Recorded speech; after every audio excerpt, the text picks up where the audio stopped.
excuse me. Hi, Buzz. Olin Buchanan, TexAgs.com. How? Buzz, since you've been coaching at A&M, y'all have consistently gotten better every year. What is it going to take, in your opinion, to continue that trend? And then I also wanted to ask you, I guess it's been 6 years you've had Boots with you. What is you're going to miss the most about him, and what's going to be hardest to replace with him not being there? I'll answer the second one first, if that's okay. We all miss Boots. We talk about him often, the impact that he had on the floor and how much we miss him. But maybe more importantly, we talk about the relationships that all of us had with him. Some of us in Blacksburg, and obviously the rest of us in College Station. He's doing well. I talked to him at the end of last week through text. He's doing good. I think on the first question, Olin, you know this because you've seen most of them. I do think in increments of time we've improved in different ways.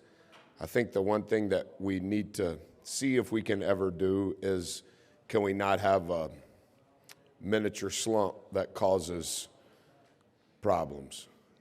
And we've had bits and pieces of those with each passing year. And so I think that's probably the next step. From start to finish, can there be a crescendo without a distinct drop?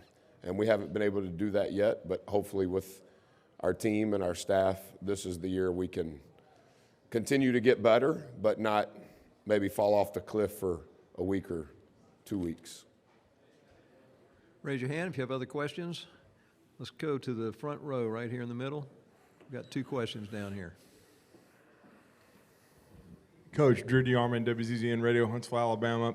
I've followed you since you were at Marquette. I know you recruited my city at Huntsville, Alabama, at Butler High School, Lee High School. So you've recruited all over the country, but I know you value character a lot. How do you build your team with your high school class and the combination of what you're looking for in the transfer portal?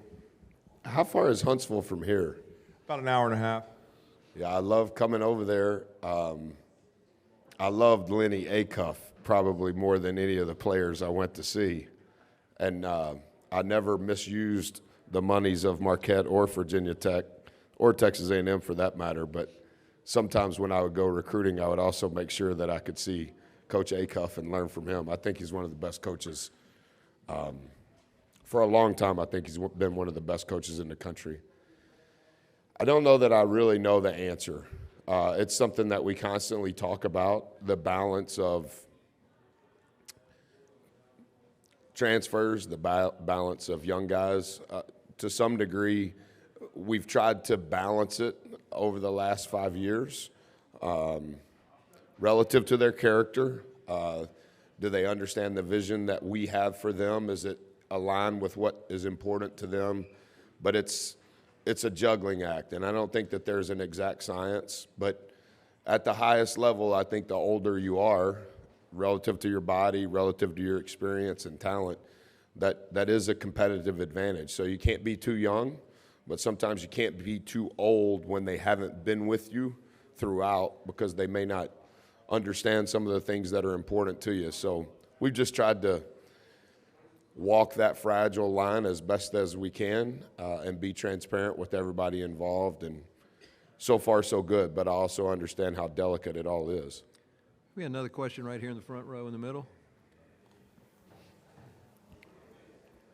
Hey, Buzz. Anthony Christensen with Whole Hog Sports. Obviously, you once coached Jackson Robinson. He's back in the conference. Just wondering, what was he like to coach and work with? And then secondarily, just kind of what is it like to coach against players who you have coached and built that relationship with? Comes from a beautiful family. Graduated a year early so that he could come to Texas A&M and redshirt. Mom, Dad, Jax, everybody was on board with that. And then by the time he gets to campus, it's the pandemic. And then eventually the NCAA says that the year doesn't count. Great relationship with their family. And I think you could probably ask nearly every coach now, what's it like to coach against somebody you've coached against with the new rules since all that's transpired. So, yeah, great family, great kid. Enjoyed getting to know them. That was our first year. He was a part of our first recruiting class.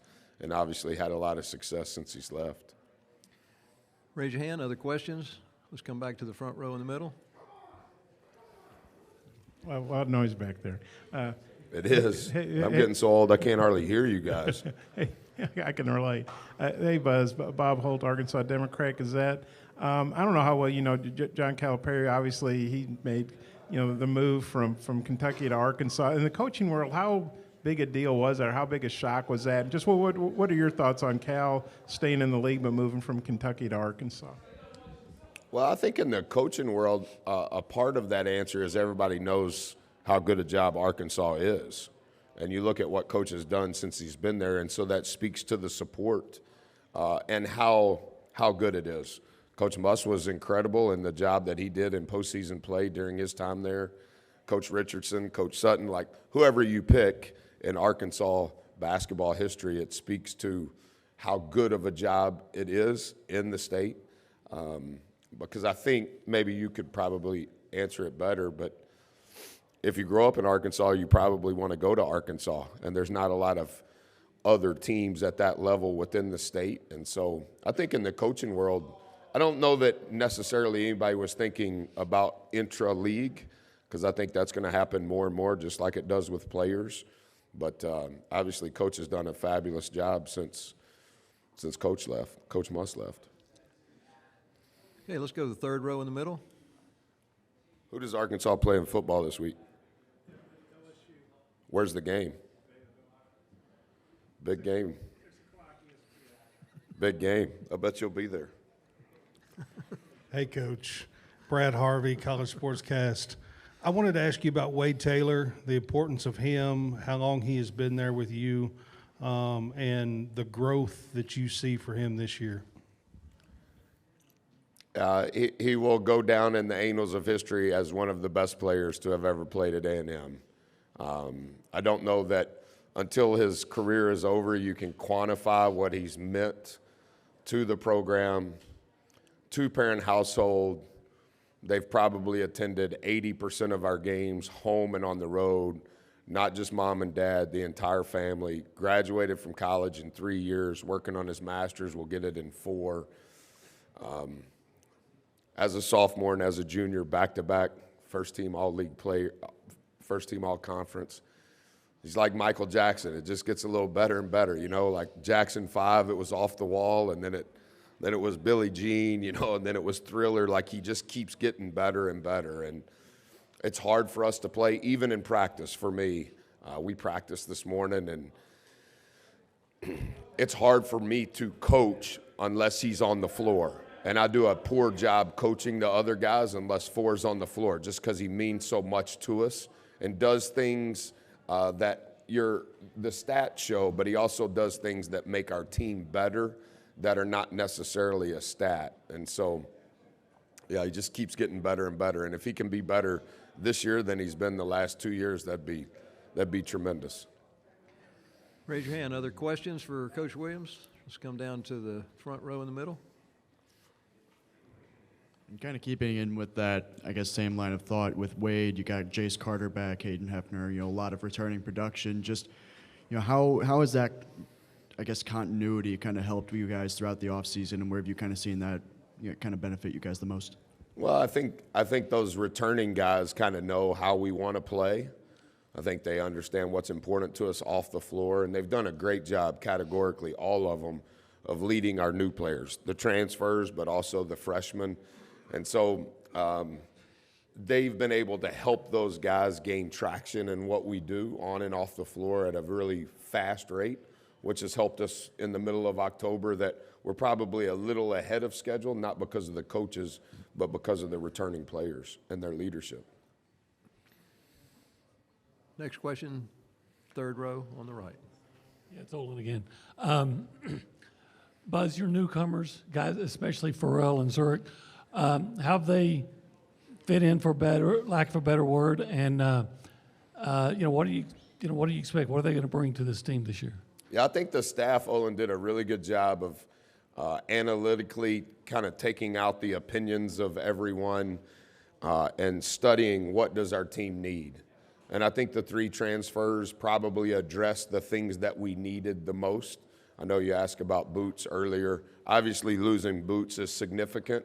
He's an outlier in who he is as a player, from a rebounding standpoint, from a ball handling standpoint, from ability to get fouled, can guard nearly any perimeter player. So all of those things in one player is hard to find at any point in time. But I thought our staff did a really good job as our team was unfolding. What are we good at? What are we bad at? Who's returning? What do we need from an experience standpoint right away? And I think, honestly, Olin, I think all three of our transfers will have a role on our team. Zoo will have a place. Pharrell will have a place. CJ will have a place. And all three of those places help our returning players relative to what makes us better, we hope. Let's go to the third row on the left, and then we'll come back to the second row on the left. Hey, Buzz. Neil Blackman, Saturday Down South. Hey, where's Matt? He doesn't come because it's football. It's not basketball. It's not football, right? But Matt does Saturday Down South, right? No, he just left. You guys in the media going in the portal as fast as coaches and players. What does Matt do now? Just the radio show? USA Today. Well, we've fallen on hard times.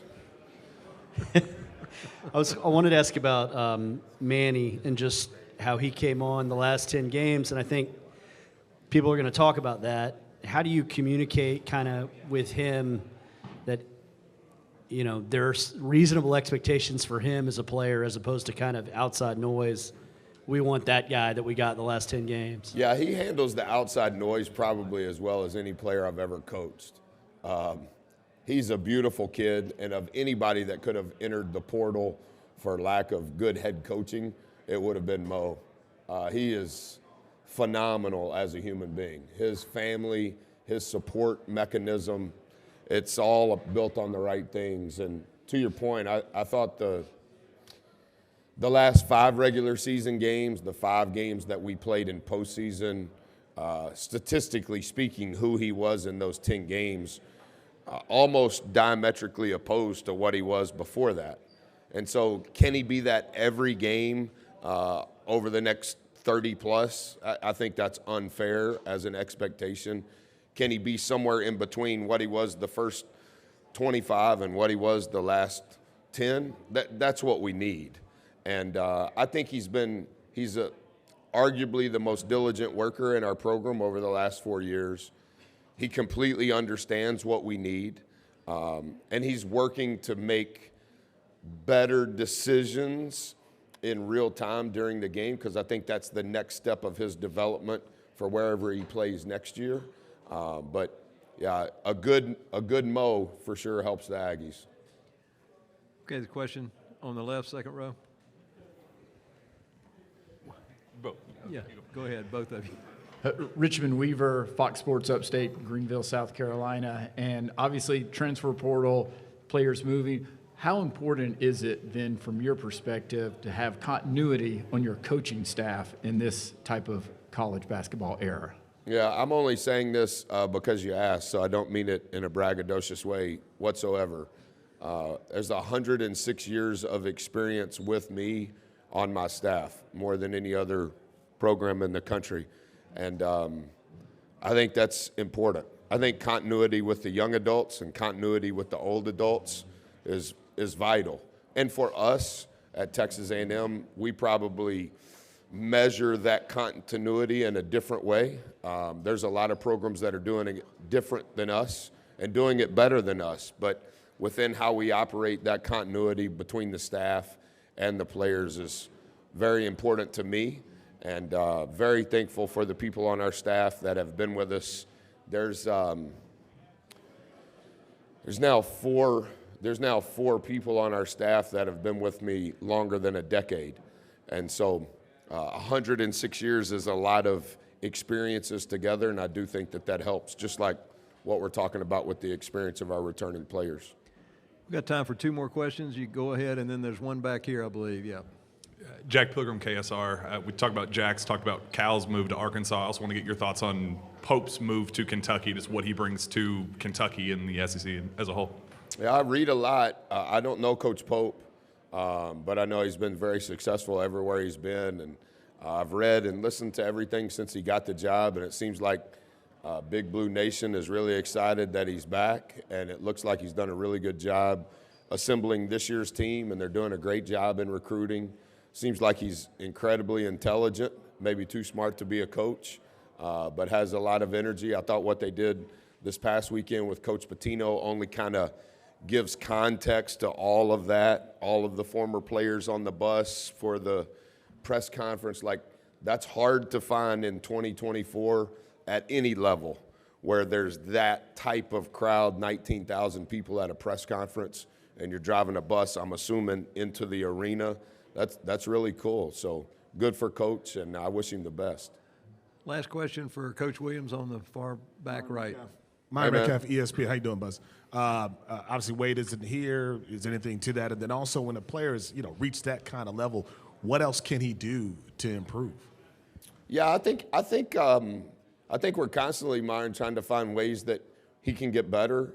He can get better for his future, and how can he be better for our current team.